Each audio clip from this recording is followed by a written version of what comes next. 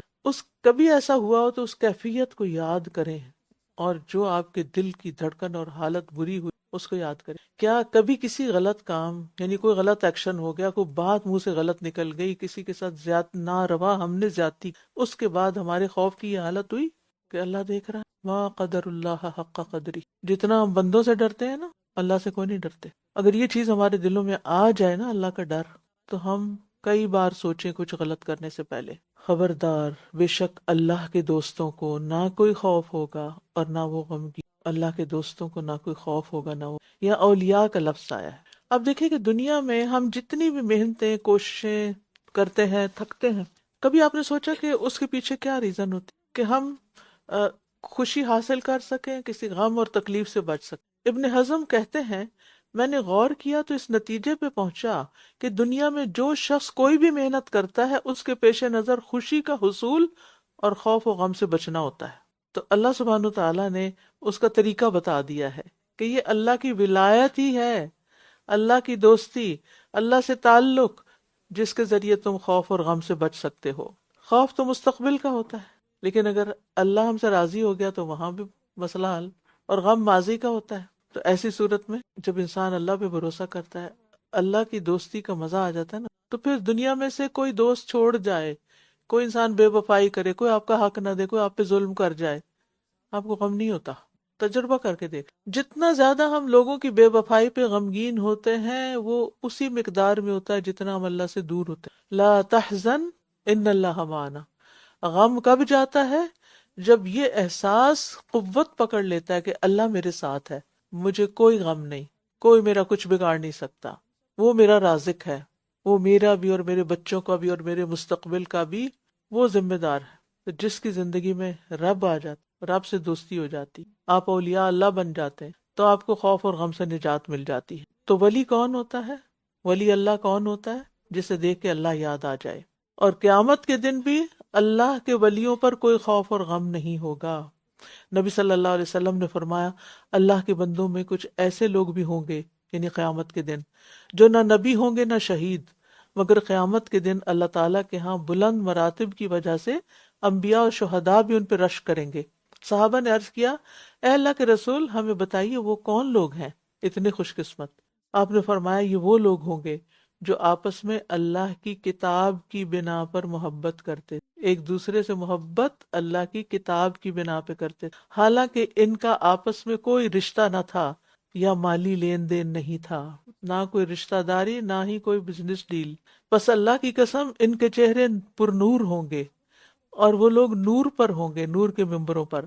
جب لوگ خوف زدہ ہو رہے ہوں گے تو انہیں کوئی خوف نہیں ہوگا، جب لوگ غمگین اور پریشان ہو رہے ہوں گے تو انہیں کوئی غم اور پریشانی نہ ہوگی. پھر آپ نے یہ آیت کریمہ تلاوت فرمائی، الا ان اولیاء اللہ لا خوف علیہم ولا هم یحزنون. تو اہل القرآن جو ہوتے ہیں نا، وہ دنیا میں بھی خوش رہتے ہیں. ایسا نہیں کہ غم ان کی زندگی میں ہوتے نہیں، لیکن قرآن ملنے کی، اللہ کی دوستی کی ایسی خوشی آتی ہے کہ وہ غموں کو کھا جاتی ہے اور غم پیچھے کر دیتی ہے. پھر شیطان آتا ہے، وہ اٹھا کے اوپر کرنے لگتا ہے اس کو کہ رکھو اس کو، غمگین کچھ نہ کر سکے، بھول جائے اللہ کی دوستی. اور پھر کیا ہوتا ہے؟ پھر انسان اللہ کو یاد کرتا ہے، پھر قرآن کی مجلس میں حاضر ہوتا ہے، پھر قرآن سنتا ہے، پڑھتا ہے اور پڑھتا جاتا ہے، حتیٰ کہ وہ ہر چیز ختم ہو جاتی ہے. جیسے روز نہانے کی ضرورت ہوتی ہے نا، گرد و غبار پڑ جاتا ہے، آپ کچھ بھی نہ کریں، صاف ستھرے کپڑے پہن کے صرف کوئی اسٹیچو بن کے بیٹھ جائیں، تو اینڈ آف دا ڈے آپ کو پھر صاف ستھرا ہونے کی ضرورت ہوگی۔ ایسے ہی دلوں کا حال ہوتا ہے، اور جتنے چاہے آپ ولی اللہ بن جائیں، آپ کے دلوں پر غبار آتا ہے۔ کیوں آتا ہے؟ یہ بھی اللہ کا فضل ہے، نہ آئے تو ہم پھر قرآن کی طرف کیوں جائیں؟ پھر اگلے دن پھر دھلائی ہو جاتی ہے، پھر اگلے دن تک کچھ نہ کچھ شیطان اثرات ڈال دیتے، پھر دھلائی ہو جاتی۔ تو جو لوگ قرآن سے ہی دور ہوتے ہیں، قرآن کی مجلسوں سے دور ہوتے ہیں، پھر ان کی زندگی میں وہ سکینت کہاں سے آئے گی؟ وہ جو ایمان لائے اور تقوی اختیار کرتے ہیں، یہ ہوتے ہیں اولیاء اللہ۔ ایمان لا کر تقوی یعنی گناہوں سے بچنے والے، پرہیزگار، بہت سی چیزوں سے رک جانے والے، سیلف کنٹرول، نفس حبس النفس رکھنے والے۔ تو گویا جو تقوی والا ہوگا وہی ولی اللہ ہوگا، جس کے اندر تقوی نہیں وہ ولی اللہ نہیں ہو سکتا۔ اور یہ چیز انسان کو اتباع سنت سے ملتی۔ سیرت کا مطالعہ کریں گے تو آپ کو پتہ چلے گا۔ ان کے لیے دنیا کی زندگی میں بھی خوشخبری ہے، دنیا کی زندگی میں بھی اللہ ان کو خوشی دے دے گا۔ ایسا نہیں کہ پریشانیاں ہوں گی نہیں، لیکن ان پریشانیوں میں خوش ہونا جان لیں گے۔ اور آخرت میں بھی اللہ کی باتیں تبدیل نہیں ہو سکتی، یہ سچی بات ہے، اس میں کوئی چینج نہیں ہوگا، فار ایور یہی بات ہے، ہر دور اور ہر زمانے کے لیے اور ہر انسان کے لیے یہی نسخہ ہے۔ یہی بہت بڑی کامیابی ہے۔ اللہ دنیا میں بھی خوشخبریاں دیتا ہے، نیک نامی ہوتی ہے بندے کی، مومنوں کے دلوں میں اس کی محبت ہو جاتی ہے، اچھے اچھے خواب دکھاتا ہے اللہ تعالیٰ اس کو، اور وہ بندہ اللہ کی مہربانیوں کو دیکھنے کے قابل ہو جاتا ہے۔ یہ بہت بڑا انعام ہوتا ہے کہ کوئی شخص یہ نگاہ رکھے، سوچ رکھے کہ اللہ کے کون کون سے فضل ہیں مجھ پر۔ اسی سے تو خوشی ملتی ہے پھر انسان کو۔ لیکن یہ نگاہ بھی کون دیتا ہے؟ اللہ ہی دیتا ہے۔ اور آخرت میں کیا بشارت ہے؟ اچھے اچھے فرشتے آتے ہیں اور سلام کرتے ہیں، اور پھر روح کو خوشبودار کفن میں لپیٹ کے لے جاتے ہیں، قبر میں بشارتیں ملتے ہیں، آرام سے سو جاؤ، اور قیامت کے دن تو پوری پوری خوشخبری ملے گی۔ اور آپ کو ان کی باتیں غمگین نہ کریں، بے شک عزت تو ساری کی ساری اللہ ہی کے لیے، وہ خوب سننے والا، خوب جاننے والا ہے۔ اچھا، انسان غمگین کیوں ہوتا ہے؟ لوگوں کی باتوں پر، لوگ کیا کہیں گے؟ کسی بچی کے ساتھ کوئی حادثہ ہو جائے، کوئی طلاق ہو جائے، کوئی گھر ٹوٹ جائے، کچھ ہو جائے، وہ ایک برے بندے سے آزاد ہو کر خوش ہوتی ہے، لیکن کیوں نہیں خوش ہوتی؟ لوگ کیا کہیں گے، لوگ باتیں بنائیں گے، کیا کہا جا رہا ہے۔ ان کی باتیں آپ کو غمگین نہ کریں، لوگوں کی باتوں پہ مت غم کرو۔ ایک ارشاد تو نبی صلی اللہ علیہ وسلم سے ہے، کیونکہ آپ کی بے شمار بے حد مخالفت ہو رہی تھی، اور بہت سے لوگ آپ پر باتیں بنا رہے تھے، طرح طرح کے نام رکھ رہے تھے، اور آپ کو بے عزت کرنے کی کوشش کر رہے تھے، لیکن کوئی کامیاب نہیں ہوا۔ آپ کا تو نام ہی محمد تھا، بے حد تعریف کیا گیا۔ تو یہی نسخہ ہمارے لیے بھی ہے، لوگوں کی باتیں غمگین نہ کریں۔ کیوں نہ کریں؟ عزت ساری اللہ کے لیے ہے۔ جب ہمیں اپنی بے عزتی محسوس ہو نا، تو کیا سوچیں، عزت تو ساری اللہ کے لیے، میں نے کہاں سے لینی تھی کہ میں اس پہ پریشان ہو رہی کہ کسی نے مجھے ذلیل کر دیا۔ کیونکہ یہ جو کسی کو بے عزت کرنے کا وہ جو ہوتا ہے نا کام، یہ بڑا ہی تکلیف دہ ہوتا ہے۔ یعنی انسان اپنی حد تک عزت جو ہے وہ برداشت نہیں کر سکتا۔ مثلاً بھری محفل میں کسی نے آپ کو پوائنٹ آؤٹ کر دیا، کچھ کہہ دیا، کیا ہوتا ہے؟ سارا دن یہی سوچیں گے اس نے مجھے یہ کہہ دیا۔ کسی نے راہ چلتے کوئی چھوٹا سا کمنٹ دے دیا، آج کل تو بڑے نخرے ہیں آپ کے، بس وہ کہہ کے آگے چلے گئے، کراس ہوا صرف، وہ تو پتہ نہیں کہاں چلا گیا، اور آپ غم پال کے دل میں بیٹھ گئے۔ تو اگر آپ غم گے نا، تو ہمارے بہت سارے غم اس چیز کے ساتھ جڑے ہوئے ہیں کہ بےزتی ہو گئی میری۔ شوہر کے ساتھ کیوں ناراضگی ہوتی، کیوں غصہ آتا ہے کہ ٹھیک سے بات نہیں کی اس نے، میری بےزتی کر دی، لوگوں کے سامنے مجھے یہ کہہ دیا۔ تو برے الفاظ، تکلیف دہ باتیں، کسی کا ظلم آپ کو پریشان نہ کرے، کیونکہ ساری عزت تو اللہ ہی کی ہے۔ خبردار، بے شک اللہ ہی کا ہے جو آسمانوں میں ہے اور جو زمین میں ہے۔ اور جو لوگ اللہ کو چھوڑ کر دوسرے شریکوں کو پکارتے ہیں، وہ شریکوں کی پیروی نہیں کر رہے، وہ تو محض گمان کی پیروی کر رہے ہیں۔ یہ تو بس ان کا خیال ہے کہ وہ کچھ کر سکتے ہیں، اور وہ محض قیاس آرائیاں کر رہے ہیں، اور وہ محض قیاس آرائیاں کر رہے ہیں۔ یعنی اللہ کے ساتھ شرک کی کبھی کسی کے پاس کوئی دلیل ہو ہی نہیں سکتی۔ وہی ہے جس نے تمہارے لیے رات بنائی تاکہ تم اس میں سکون حاصل کرو، اور دن کو روشن بنایا۔ بے شک اس میں ان لوگوں کے لیے بہت سی نشانیاں جو سنتے ہیں۔ رات کس لیے؟ سکون حاصل کرو تو رات کو جلدی سو جائیں، اور دن کو روشن بنایا کام کرنے کے لیے، ارلی مارننگ کا سورج دیکھو، سارا دن خوش رہو گے۔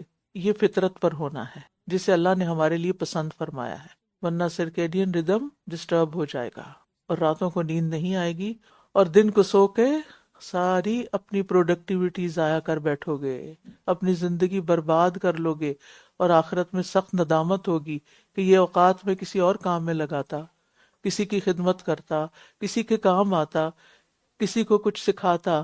یہ کہتے ہیں کہ اللہ نے بیٹا بنا لیا، وہ پاک ہے، وہی بے نیاز ہے، آسمانوں اور زمین میں جو کچھ ہے اسی کا ہے، اسے بیٹا کیا کرنا ہے جس کے پاس سبھی کچھ ہے۔ تمہارے پاس اس کی کوئی دلیل نہیں، کیا تم اللہ پر وہ باتیں کہتے ہو جو تم جانتے نہیں؟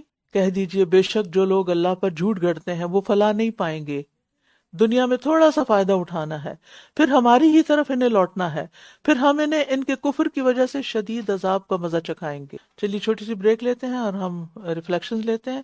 آپ میں سے جو کوئی بات کرنا چاہے موسٹ ویلکم، پھر میں آن لائن چلوں گی۔ جی ہنا کو دیجیے۔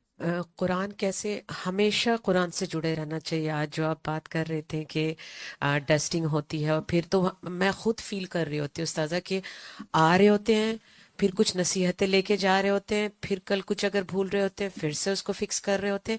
It's a journey till continuous journey بالکل ٹل قبر میں جانے تک کی جرنی۔ اللہ تعالیٰ اس سے جوڑے رکھے ہم سب کو انشاءاللہ۔ استاد جی قرآن تو پڑھتے ہیں، لیکن یہ اب اس احساس کے ساتھ کہ خوشی اور یہ خوشی جو ہے وہ تبھی مل سکتی ہے جب اس پہ عمل کریں گے۔ جتنی عمل کرتے جائیں گے اتنی ہمیں خوشی ملتی جائے گی، اسی دن اپنے آپ وہ کو ہماری صاف زندگی ہوتے کا جائیں۔ حصہ بنتا جائے گا نا۔ الحمدللہ۔ پیچھے ان کو دیجیے، سلمہ کو۔ سارے دن میں آپ کو کس چیز سے زیادہ مجھے تو یہاں آنے میں زیادہ خوشی۔ الحمدللہ۔ اور کوئی؟ جی میں یہ بات مجھے زیادہ افناک بات کہ ہماری کہاں جا رہی ہیں اور ہم کیا بالکل جی۔ یہ جو بات ہوئی نا کہ لوگوں کی باتیں ہمیں دکھ میں مبتلا کر دیتی، تو میں سوچ رہی تھی کہ ہم اپنے آپ کو ہمیشہ ایک پریزنٹیبل لک میں رکھنا۔ ہم چاہتے ہیں کہ لوگ صرف ہماری تعریف ہی کریں اور ہمیں اچھا ہی سمجھیں اور ہمیں سراہا ہی جائے، اور جب کبھی ایسا نہیں ہوتا تو وہیں سے پھر غم شروع ہو جاتا ہے۔ نجم صاحب بات کیجیے، آپ پیچھے سے بات کیجیے۔ بالکل کوئی پریشان تو مسئلہ ہی حل ہو گیا۔ لوگوں کی بات ہمیں میری ابھی کے بچے اکثر پرابلمس لے کے آ رہے ہوتے سمجھانے کی کہ انسان یاد رکھے۔ بالکل پیچھے دیجیے ان کو، آپ کے گزار بھی تو وہی ہوئے گا نا قرآن کو جان لے گا، جو بالکل تبھی پہچانے، تبھی اس کی آنکھ کھلے گی۔ جو قرآن تک پہنچتے ہی نہیں، شیطان ان کو اغوا کر لیتا ہے۔ جی خوشبو۔ آتے ہیں تو میں کامن پیٹرن ہوتی ہوں کہ سب سے پہلے جو چیز چھوٹتی ہے وہ اللہ اور اس کے احکام چھوٹ جاتے ہیں، وہ سن ہی نہیں پاتے۔ ریزن یہ ہے کہ قرآن حدیث یہ ساری جو چیزیں ایموشنل اسپیکٹ سے ہماری ڈیل کرتے ہیں، اور ایموشنز تو آلریڈی پیک پہ چلے گئے، تو اس ٹائم انسان شاید خود تو کچھ نہیں کر پاتا، مگر ایک ایڈوائز جو پہلا اسٹیپ ضروری جو ہے اس میں یہ کہ اپنے آپ کو فورس کریں کہ تنہائی سے پرہیز کیا، کیونکہ جب انسان تنہائی پہ جاتا ہے کہ جماعت کو شیطان مزید اچک لیتا ہے اور انسان اس طرح کٹ آف ہو جاتا ہے سوسائٹی سے۔ تو چاہیے کہ force your self to sit in non judgmental pious people, جو آگے کی سوچنے پر پاسٹ کو ٹچ مت۔ اس میں آپ دیکھیں کہ اولیاء اللہ کو تو تنہائی اچھی لگتی، اور جو اولیاء شیطان ہو جاتے ہیں، یعنی شیطان جن پہ گھیرا ڈال لیتا ہے، ان کو ڈپریشن میں پھر لے جاتا ہے، ان کو بری بری باتیں سجھا کے، تو پھر وہ ان کو پھر اس سے پرہیز کرنا چاہیے، اور ایسی مجالس میں جانا چاہیے، فزیکلی جانا چاہیے ایسی مجالس میں جہاں جا کے یہ تھراپی ہو سکے۔ جی معصومہ اسلام، مائک کھولیے۔ ہوما سمی۔ جی استاذہ جی جزاک اللہ۔ بولیے ہوما۔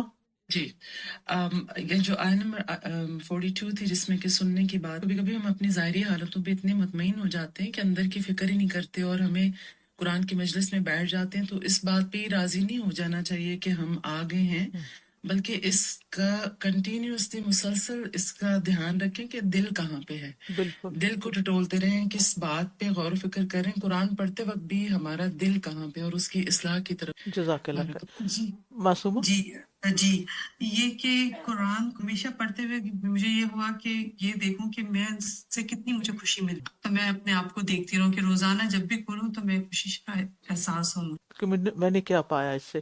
جی نبیلہ۔ جی استاذہ میں بھی یہی ایکسپیرینس شیئر کرنا چاہ رہی تھی کہ جب آپ قرآن کی مجلس میں دل کے ساتھ حاضر، دل کی کیفیت آپ کی بدل جاتی ہے۔ یہ جو سیشنز ہمارے شروع ہونے والے تھے تو اس سے پہلے بڑی دل میں وہ تھی کہ پتہ نہیں کس طرح سے اٹینڈ کروں گی. تو جب میں نے آنا شروع کیا تو اس کے بعد سے دل کی ایسا ٹھہراؤ آ گیا, ایسی کیفیت بدلی کہ حالات اب جیسے بھی ہیں اللہ سبحانہ تعالیٰ نے استقامت دی ہے. اور وہ جو بات ہے نا کہ آپ اپنی پسند کی چیز کھا لیں, آپ اپنے محبوب ترین لوگوں کے بیچ میں بیٹھ لیں, وہ تھوڑی دیر کی خوشی ہوتی ہے. جو قرآن کے ساتھ جو خوشی ہے وہ آپ کے ساتھ رہ جاتی ہے. اور باقی چیزوں سے بھی ڈیل کرنا, سب یہ جو دکھ اور غم ہے وہ پھر آپ کے ساتھ نہیں چمٹتے. آپ واقعی فیصلہ اللہ تعالیٰ پر چھوڑ دیتے ہیں کہ جو بھی حالات ہیں اللہ تعالیٰ آپ کو تھام لیتا ہے. اور پھر اپنی جو آپ نے کہا کہ مصروف اپنے آپ کو کر لیں, تو واقعی آپ اپنے نیکی کے کاموں میں اپنے آپ کو مصروف کر لیں. پھر سارے جو غم ہے دکھ نہیں چمٹتے. جزاک اللہ. جی نیلوفر مائک کھولی. آپ نیلوفر کا مائک کھول دیں جب تک میں لیتی ہوں شازیہ نماز سے. استاذہ آج توفیق کی بات تو میرے ذہن کے ہم سب کے پاس 24 گھنٹے, لیکن کچھ لوگ ماشاءاللہ 24 گھنٹوں میں اتنا کچھ کر لیتے ہیں. تو پھر یہ بات سمجھ آتی اللہ تعالیٰ سے توفیق کی دعا بھی مانگنی چاہیے کہ ہم اس وقت میں بہت کچھ کر سکیں. ڈال دیں. آمین. عائشہ حق. جی استاذہ, آج مجھے نا اس چیز کا بہت زیادہ احساس ہوا کہ نیت تو خالص کر, جیسے آپ نے آج بتایا نا کہ قرآن کو جب ہم پڑھیں تو اس نیت سے کہ ہمیں نصیحت, اس سے ہم نصیحت حاصل کریں گے, ہمیں شفا دے گا ہماری بیماریوں سے, چاہے وہ روحانی ہیں جسمانی ہیں. اور اس کے علاوہ یہ کہ ہمیں اس سے ہدایت ملے گی, اس سے گائیڈنس ملے گی, اور ہم پر رحمت جو ہے وہ نازل. تو یہ 4 جو انٹینشنز مزید جو میں نے آج سیکھی, مجھے لگتا ہے کہ یہ بہت امپورٹنٹ ہے قرآن کو پڑھتے ہوئے. جزاک اللہ خیر. نیلوفر. جی استاذہ, یہ جو عقیدہ ہے آخرت کا اور اللہ کے ہونے پر انصاف کرنے والا ہے, وہ اس پہ یقین ہونا بہت اہم ہے. ہوتا تو ہے, کہتے تو ہے, لیکن جیسے بعض اوقات ہم کتنا یہ پڑھ رہے ہیں کہ ہمیں یہ یقین ہونا چاہیے کہ ہمارے ساتھ اگر کوئی زیادتی ہو رہی ہے یا کوئی کمی ہے تو انشاءاللہ اللہ تعالیٰ اس کا بدلہ قیامت کے دن دے گا. اور بعض اوقات آپ لگے نا کہ چلیں عفو درگزر کریں, معاف کریں, آپ دل بڑا کریں, اللہ تعالیٰ انشاءاللہ نوازے گا. تو کہتے ہیں چلیں جی میں نے معاف کیا, اب چھوڑ دی میں نے بات, لیکن اب یہ ضرور اللہ بدلہ تو دے گا نا. تو ہم چاہتے ہیں بدلہ بھی ہماری اس دن. تو ہمیں یہ یقین کیوں نہیں ہے آخر کہ اللہ, یہ نہ ہو کہ اللہ تعالیٰ کہیں ہمیں ہی نہ پکڑ لے, کہ اصل میں تو پکڑ تمہاری ہونی چاہیے تھی, تم نے گڑبڑ کی. اللہ سے انصاف سے زیادہ مجھے تو لگتا ہے رحمت مانگنی چاہیے اس کی. اوکے, جزاک اللہ خیر. اللہ معاف کرے. اوکے, نیکسٹ آگے چلتے ہیں. وَاتْلُ عَلَيْهِمْ نَبَأَ نُوحٍ إِذْ قَالَ لِقَوْمِهِ يَا قَوْمِ إِن كَانَ كَبُرَ عَلَيْكُمْ مَقَامِي وَتَذْكِيرِي بِآيَاتِ اللَّهِ فعلى الله توكلت فأجمعوا أمركم وشركاءكم ثم لا يكن أمركم عليكم غمة ثم قضوا إلي ولا تنظرون فإن توليتم فما سألتكم من أجر إن أجري إلا على الله وأمرت أن أكون من المسلمين فكذبوه فنجيناه ومن معه في الفلك وجعلناهم خلائف وأغرقنا الذين كذبوا بآياتنا فانظر كيف كان عاقبة المنذرين ثم بعثنا من بعده رسلا إلى قومهم فجاءوهم بالبينات فما كانوا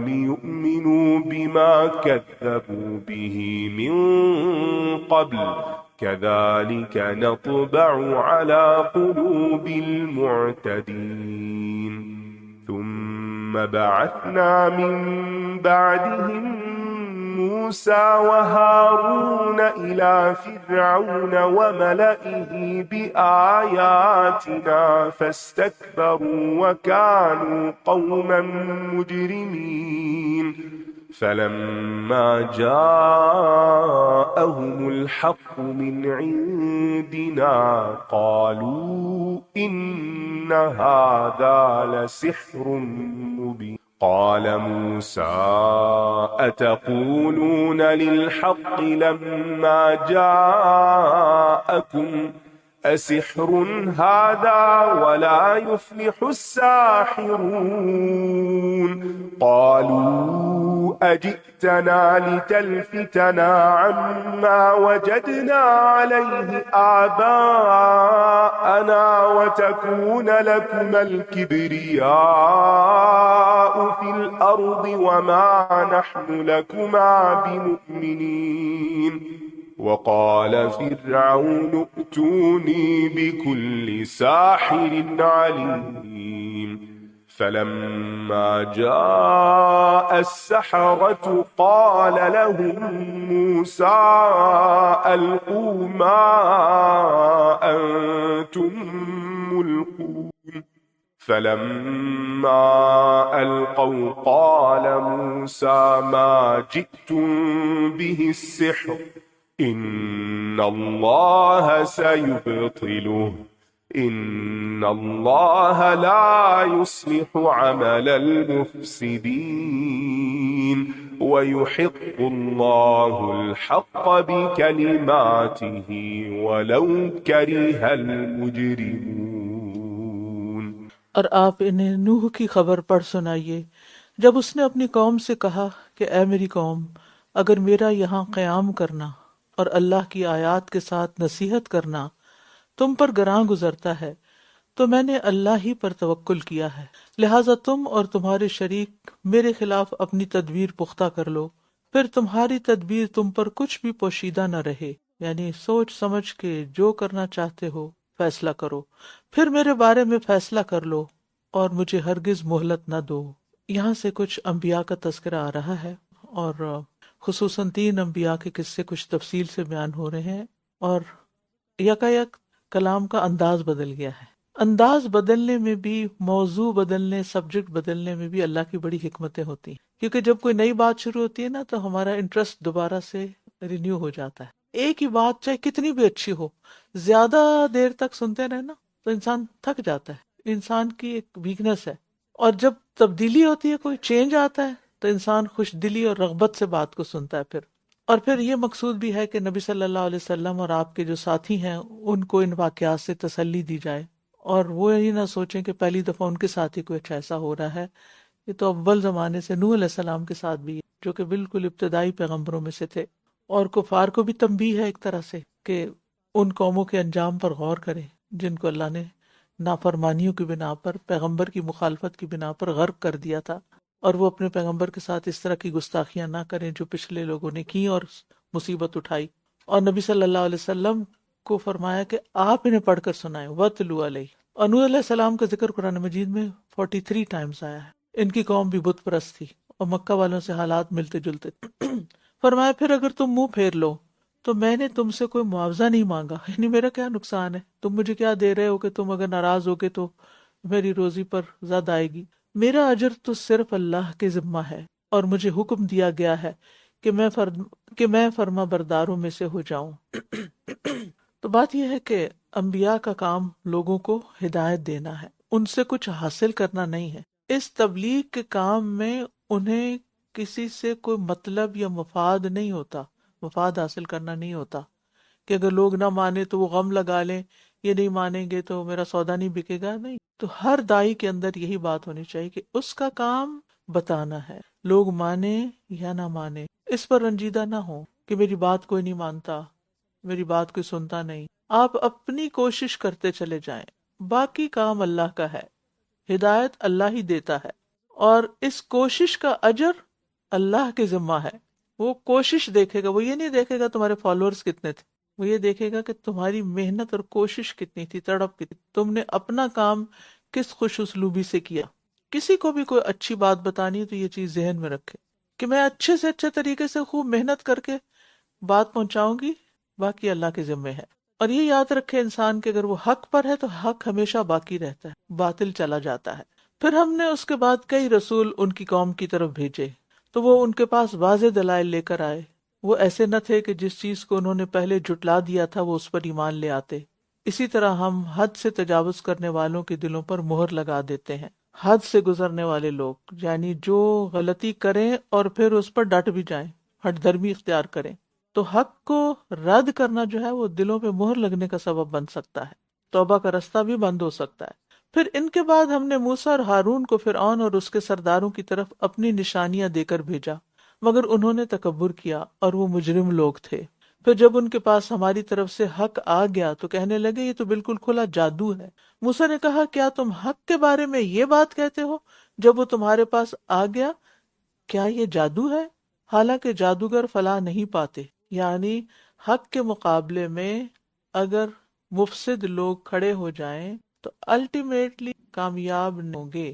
وہ کہنے لگے کیا تم ہمارے پاس اس لیے آئے ہو کہ ہمیں اس طریقے سے پھیر دو جس پر ہم نے اپنے آبا و اجداد کو پایا ہے، اور اس سرزمین میں بڑائی تم دونوں کی ہو جائے، اور ہم تم دونوں کو ہرگز ماننے والے نہیں۔ اصل میں جو حق کا انکار کرنے والے لوگ ہوتے ہیں نا، ان کے پیچھے ایک نفسیات ہوتی ہے، اور وہ نفسیات کیا کہ اگر ہم اس کی بات مان لیں گے تو اس کا مطلب ہے ہم اس کے نیچے لگ گئے، بڑائی اس کی ہو جائے گی۔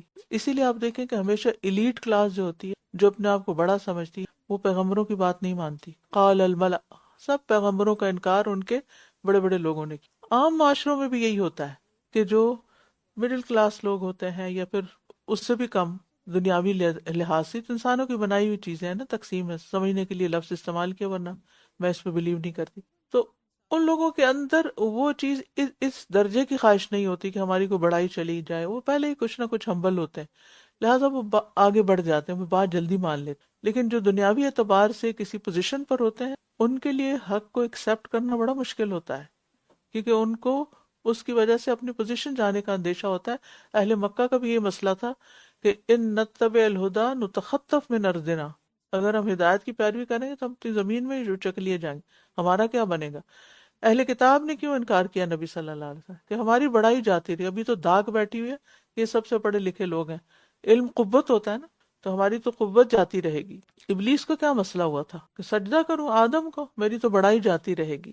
تو جو بھی ایسے لوگ ہوتے ہیں ان کے دلوں میں بڑا بننے کی خواہش ہوتی ہے، حکمرانی کی محبت ہوتی ہے۔ اسی لیے آپ دیکھیں کہ فرعون کے درباریوں نے موسیٰ علیہ السلام سے کے بارے میں کہا کہ اچھا بڑائی تم دونوں کی ہو جائے، اور پھر یہ ہے کہ تمہیں تمہاری زمین سے نکالنا چاہتا ہے، حالانکہ موسیٰ علیہ السلام نے کہا تھا بنی اسرائیل کو میں اپنے ساتھ لے جاتا ہوں، انہیں جانے دو، آزاد کر دو۔ لیکن فرعون کو سمجھ نہیں آئی اور وہ مقابلے پہ آ گیا، اور فرعون نے کہا میرے پاس ہر ماہر جادوگر کو لے آؤ۔ ماہر جادوگر، جو بھی شخص کسی فیلڈ کا ماہر ہوتا ہے اس کی ایک ویلیو ہوتی ہے، تو اپنے اندر کوئی نہ کوئی مہارت پیدا کریں، کوئی نہ کوئی ایسی قابلیت پیدا کریں کہ آپ دوسروں کی ضرورت بن جائیں۔ ساحر علیم، علم جو ہے نا ایک قوت ہے، اس وقت بھی علم قوت تھی، آج بھی علم قوت ہے۔ آج بھی ترقی یافتہ قوموں کی اگر ترقی کی دیکھیں تو کیا ہے؟ علم ہے۔ اور افسوس کہ اوور آل ساری اسلامی دنیا میں مسلمانوں کے اندر علم ہی کی رغبت، علم کی طرف توجہ ہے، کیونکہ مشکل رستہ ہوتا ہے، تکلیف اٹھانی پڑتی، خواہشات چھوڑنی پڑتی، چھوٹی موٹی پہ ہی راضی ہو جاتے ہیں، بس ٹھیک ہے اتنا ہی، یا علم حاصل کریں گے کہ دنیا مل جائے۔ علم صرف مال کمانے کے لیے نہیں ہوتا، صرف مال انسان کی ضرورت نہیں ہے، انسان کو اس سے آگے بھی بہت کچھ چاہیے ہوتا۔ اس لیے نو میٹر واٹ، آپ زندگی کی کسی بھی سٹیج پر 80 سال کے ہو گئے، تب بھی آپ کو ضرورت ہے کہ ربی زدنی علما پڑھتے رہیں، علم میں اضافہ کرتے رہیں، علم کے سفر سے کبھی بھی نہ رکیں۔ جتنا جتنا علم بڑھتا جائے گا درجے بلند ہوتے جائیں گے۔ افسوس کہ لوگوں کو یہ بات سمجھ نہیں آتی، دنیا میں بھی اور آخرت میں تو ہے ہی، کیونکہ آج بعض لوگ بہانے کرتے ہیں، عمل جو نہیں کرتے تو پھر سیکھنے کا کیا فائدہ؟ بھئی کسی دن تو کوئی مت آ جائے گی نا، سیکھتے رہیں گے تو کچھ چھوڑ دینے سے مت تو نہیں آئے گی۔ پھر جب جادوگر آ گئے تو موسیٰ نے ان سے کہا تم ڈالو جو کچھ تم ڈالنے والے ہو۔ پھر جب انہوں نے رسیاں اور لاٹھیاں ڈال دی تو موسیٰ نے کہا جو کچھ تم لائے ہو یہ جادو ہے، بے شک اللہ اسے جلد باطل کر دے گا، بے شک اللہ فساد کرنے والوں کا کام درست نہیں کرتا۔ کتنا یقین تھا ان کو، یہ جادو ہے، اللہ اسے باطل کر دے گا۔